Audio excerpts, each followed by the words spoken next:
मेरा स्वप्न है कि हस्तिनापुर में एक गुरुकुल हो, जहां पर बालकों की भांति बालिकाएं भी युद्ध शिक्षा में पारंगत हों और अपनी सुरक्षा करना सीखें।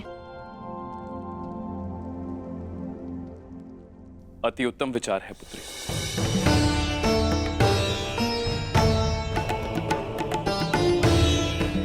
प्रणिपात प्रणिपात प्रणिपात।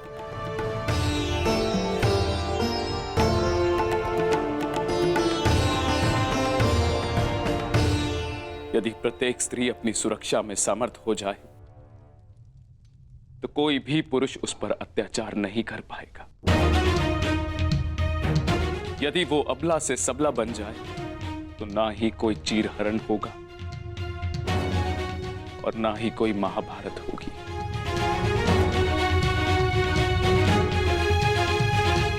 ज्येष्ठ पिताश्री, आपने स्मरण किया? हाँ पुत्र, एक महत्वपूर्ण निर्णय लिया है जो मैं तुम्हें बताना चाहता था।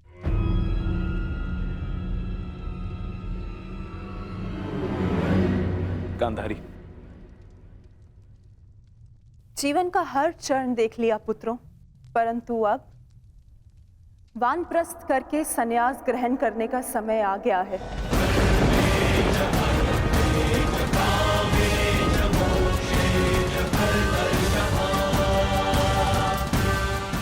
हाँ पुत्र, ज्येष्ठी जीजी और मुझे विदा लेने की आज्ञा दे।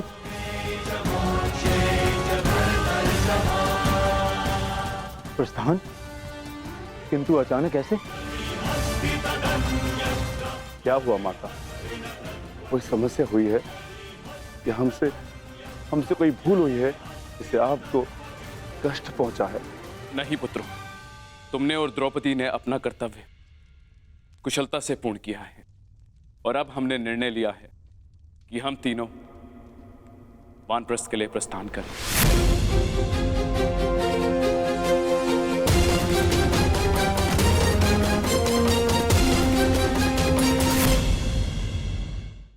कि हम तीनों वानप्रस्थ के लिए प्रस्थान करें।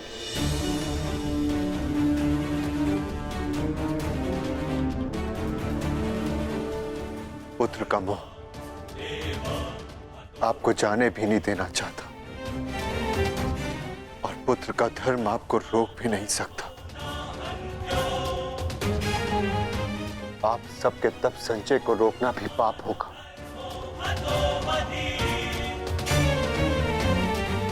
आदेश दीजिए ज्येष्ठ पिताश्री। व्यवस्था हो जाएगी। पुत्र,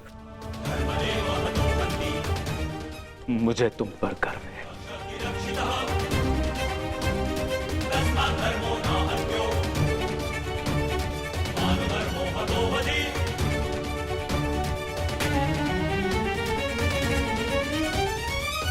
परंतु हम आपको ऐसे नहीं जाने दे सकते।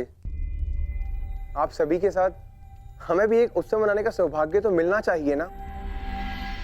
ठीक है, जैसा तुम सबको ठीक लगे पुत्रों। तो ठीक है, तो मैं इस उत्सव की तैयारियां प्रारंभ करती हूँ और सभी परिजनों को निमंत्रण भिजवाती हूँ। सर्वप्रथम माधव को।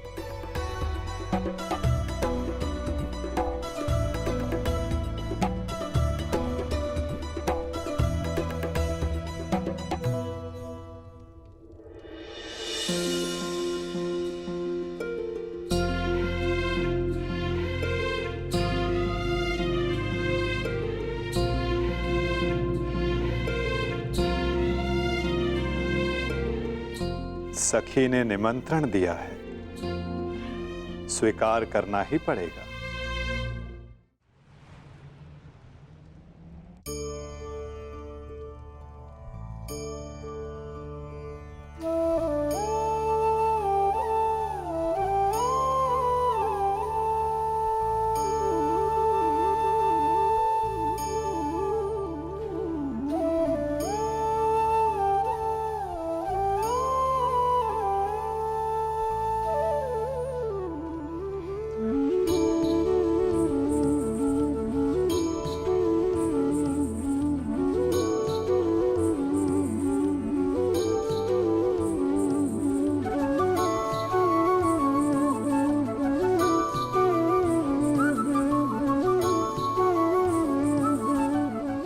माधव, आप सदैव हम सबके साथ हमारे दुख में उपस्थित रहे, परंतु आज सुख के समय पर आपके आगमन ने हम सबके आनंद को दुगना कर दिया।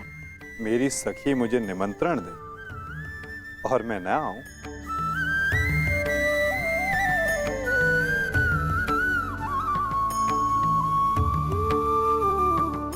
तुम सबका परिश्रम स्पष्ट दिखाई दे रहा है।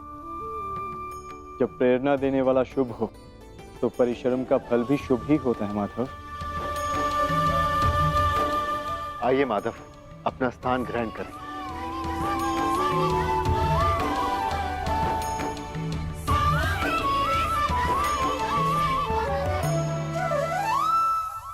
सांब के साथ जो हुआ, हमें उसका समाचार मिला माधव। हमें उसका खेद है। कुमार सांब के शल्य चिकित्सा के पश्चात उनके पेट से ये मूसल निकला है।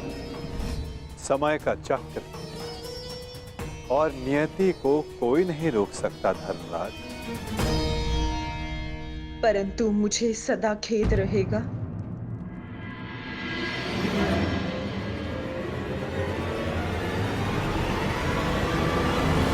ये नियति मेरे ही श्राप के कारण आई है वासुदेव।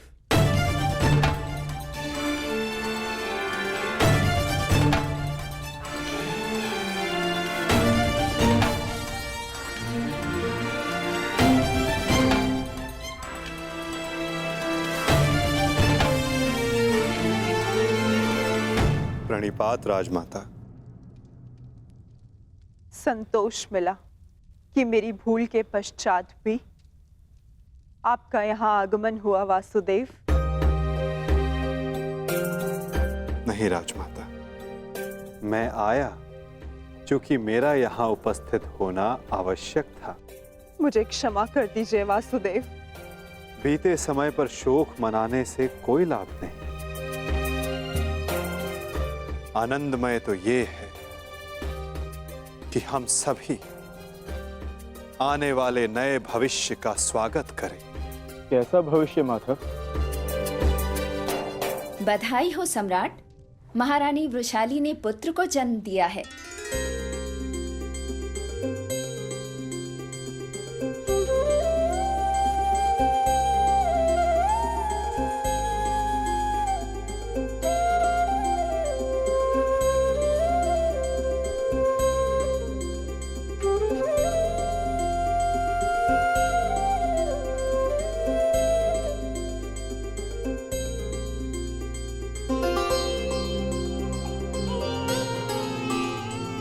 इसकी आंखों में इसके पिता की भांति तेज।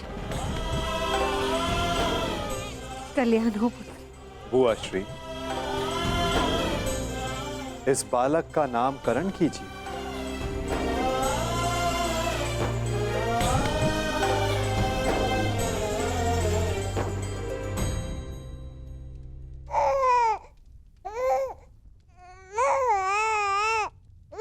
नहीं माधव, ये कार्य आपका है।